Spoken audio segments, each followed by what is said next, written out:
You ever get fined for something so ridiculous that you just had to fight back? Well, my HOA thought they could fine me for having my dog. Big mistake. 2 months ago, I adopted a rescue dog, Max.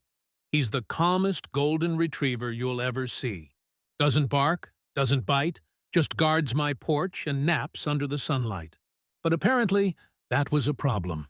One morning, I got a letter from the HOA saying my dog violated community appearance and noise policy. I laughed at first because Max's only noise was his snoring. But a week later, they weren't joking. They sent me an official fine for $500, claiming unapproved pet ownership.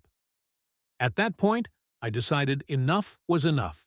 I spent an entire evening reading through the HOA rulebook, every single line. And guess what?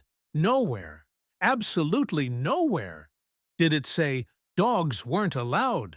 But there was one small rule that changed everything. Therapy and emotional support animals are exempt from restrictions. That was my ticket. The next day, I went to my vet and had Max registered as an emotional support dog. I printed the certificate, attached it with a short letter, and mailed it straight to the HOA office. My note said only one thing: "Thank you for your concern. Max is now a registered therapy animal. Fine invalid." 2 days later, the HOA president herself showed up at my doorstep, trying to act tough. She looked at Max and said, "You think you're clever, huh?" I smiled and said, "No, ma'am, just following your own rules."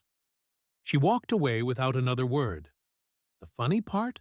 A few days later, 3 of my neighbors did the same thing, got their dogs approved as therapy animals.